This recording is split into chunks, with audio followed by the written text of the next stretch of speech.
Hello friends, welcome back to my channel Knowledge Ladder. Learn with Shikha. Please subscribe my channel by clicking on bell icon. और ये है current affairs और ये है 6 और 7 सितंबर 2020 के 10 मोस्ट इम्पॉर्टेंट करंट अफेयर के क्वेश्चन। तो शुरू करते हैं। सबसे पहले जानते हैं कल के बोनस प्रश्न का आंसर। तो प्रश्न है, हाल ही में किस राज्य और केंद्र शासित प्रदेश को वन नेशन वन कार्ड योजना में शामिल किया गया है? आंसर है लद्दाख और लक्षद्वीप को। अब शुरू करते हैं आज के प्रश्न। तो फर्स्ट क्वेश्चन है, हाल ही में एज ऑफ बिजनेस रैंकिंग में कौन सा राज्य प्रथम स्थान पर आया है? आंसर है आंध्र प्रदेश। जानते इसके बारे में प्रमुख बिंदु। केंद्रीय वित्त और कारपोरेट मामलों की मंत्री श्रीमती निर्मला सीतारमण ने व्यापार सुधार कार्य योजना BRAP के तहत कारोबारी सुगमता के आधार पर राज्यों की रैंकिंग के चौथे संस्करण की घोषणा की। सभी राज्यों और केंद्र शासित प्रदेशों की business reform action plan BRAP 2019 की रैंकिंग में आंध्र प्रदेश को शीर्ष स्थान प्राप्त हुआ है। इस सूची में उत्तर प्रदेश दूसरे और तेलंगाना तीसरे स्थान पर है। व्यापार सुधार कार्य योजना के आधार पर राज्यों की रैंकिंग तय करने का काम 2015 में शुरू किया गया था। अब तक राज्यों की इस आधार पर रैंकिंग की सूची वर्ष 2015, 2016 और 17-18 में जारी की गई थी। और ये है, इस रैंकिंग में इंडिया जो है वो 63 नंबर पे है और राज्यों में ये रैंकिंग जो की गई है उसमें आंध्र प्रदेश पहले नंबर पे, दूसरे नंबर पे उत्तर प्रदेश, तीसरे नंबर पे तेलंगाना, चौथे नंबर पे मध्य प्रदेश, पांचवें पे झारखंड, छठे पे छत्तीसगढ़, सातवें पे हिमाचल प्रदेश, आठवें पे राजस्थान, नौवें पे पश्चिम बंगाल और 10 नंबर पे है गुजरात। नेक्स्ट क्वेश्चन है, the little book of green nudges book को किसने लॉन्च किया है? आंसर है संयुक्त राष्ट्र पर्यावरण कार्यक्रम ने। जानते इसके बारे में प्रमुख बिंदु। संयुक्त राष्ट्र पर्यावरण कार्यक्रम द्वारा एक नया प्रकाशन the little book of green nudges जारी किया गया है। यह नया प्रकाशन दुनिया भर के लगभग 200 मिलियन छात्रों को पर्यावरण के अनुकूल आदतों और हरियाली जीवन शैली को अपनाने के लिए प्रोत्साहित करने के लिए लॉन्च किया गया है। The little book of green nudges व्यवहार विज्ञान और नज सिद्धांत पर UNEP की पहली पहल है। यह मानवीय कार्यों और उन्हें कैसे बदला जाए पर केंद्रित है। इस पुस्तक में 40 तैयार किए गए नए नज शामिल हैं, सरल उपाय जो हरे रंग के विकल्पों को अपनाना ज़्यादा आसान बनाते हैं।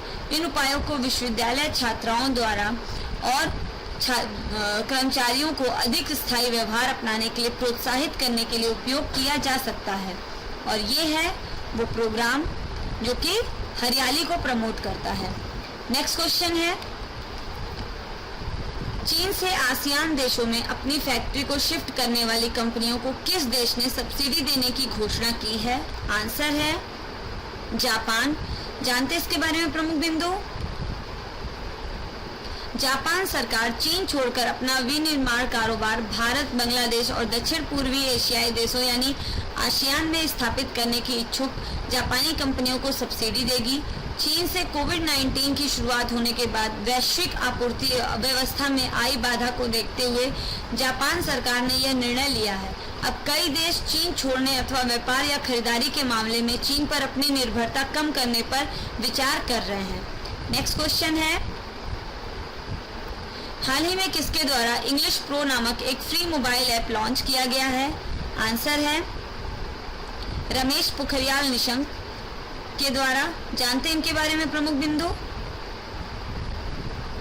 केंद्रीय शिक्षा मंत्री द्वारा इंग्लिश प्रो नामक एक फ्री मोबाइल ऐप लॉन्च किया गया है। इस मोबाइल एप्लीकेशन को हैदराबाद स्थित अंग्रेजी और विदेशी भाषाओं के संस्थान English and foreign languages university द्वारा विश्वविद्यालय सामाजिक दायित्व USR के तहत विकसित किया गया है। मोबाइल एप्लीकेशन जो है वो इंग्लिश प्रो देश के किसी भी विश्वविद्यालय द्वारा शुरू की गई अपनी तरह की एक पहली पहल है। ये शिक्षार्थियों को अनूठे भारतीय तरीके से भारतीय अंग्रेजी उच्चारण विकसित करने में मदद करेगा। साथ ही यह भविष्य में बड़े स्तर पर शिक्षार्थी समूहों की जरूरतों को संबोधित करने के लिए मोबाइल एप्लीकेशन के अधिक उन्नत संस्करणों के साथ भी आएगा। और ये हैं केंद्रीय शिक्षा मंत्री रमेश पोखरियाल निशंक। नेक्स्ट क्वेश्चन है, केंद्र सरकार ने भारतीय विमानन कंपनियों को निम्न में से कितने प्रतिशत घरेलू उड़ानों के लिए मंजूरी प्रदान की है? आंसर है 60%। जानते इसके बारे में प्रमुख बिंदु। केंद्र सरकार ने भारतीय विमानन कंपनियों को 60% घरेलू उड़ानों के लिए मंजूरी प्रदान दी है।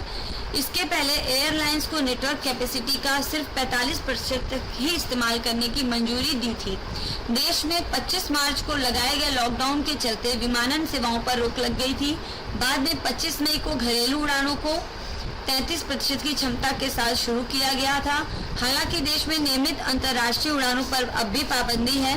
मंत्रालय ने 26 जून के आदेश को संशोधित करते हुए 45% क्षमता के स्थान पर 60% क्षमता के साथ उड़ानें प्रचालित करने की अनुमति दी है।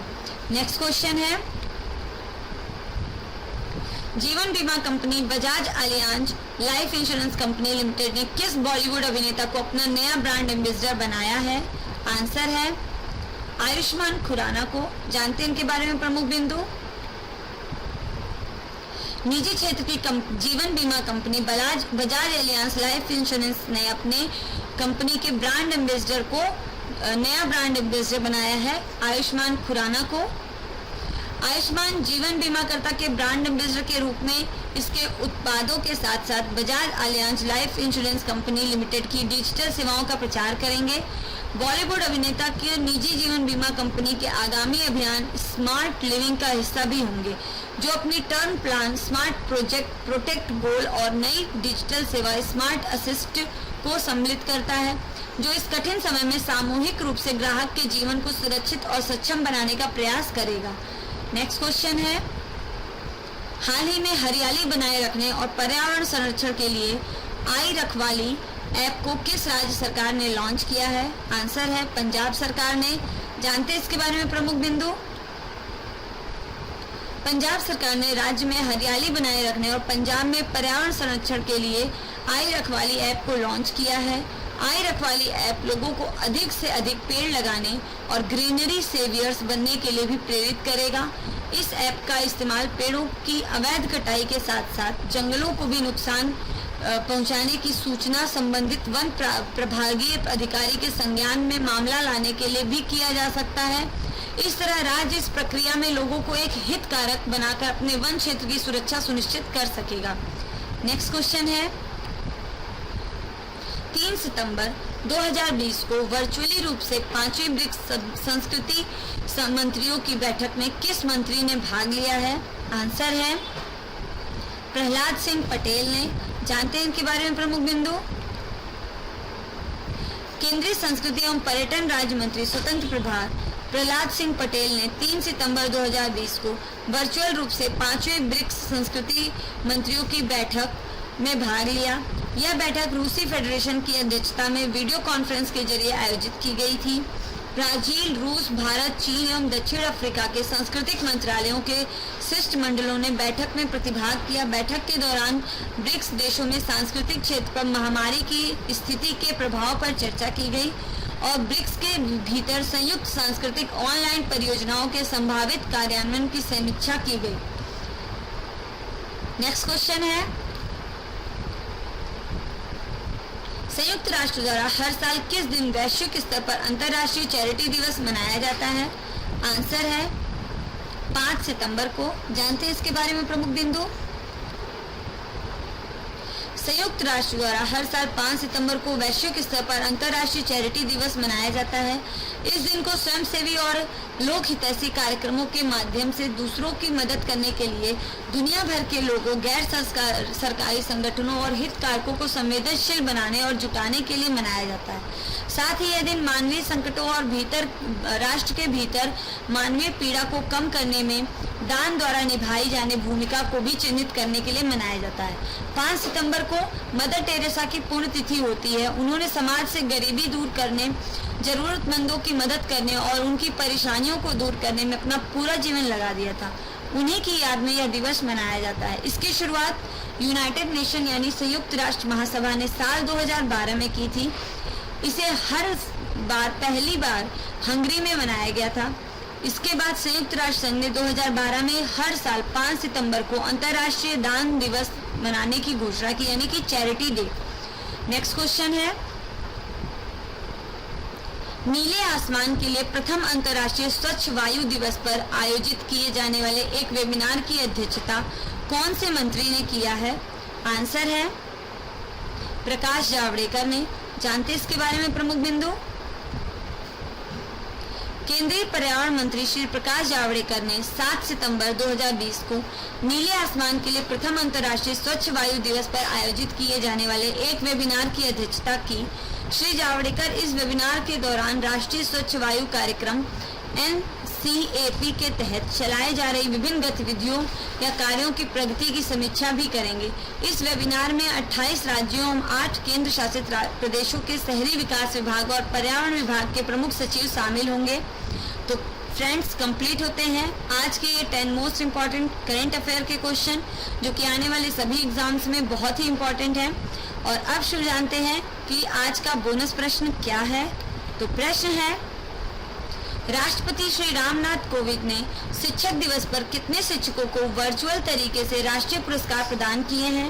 इसका आंसर आप सभी मेरे कमेंट बॉक्स में जरूर दीजिए। और अगर आपको मेरा चैनल पसंद आता है तो प्लीज़ इसको लाइक कीजिए, शेयर कीजिए और सब्सक्राइब कीजिए। Thanks for watching. कल फिर मिलते हैं। बाय।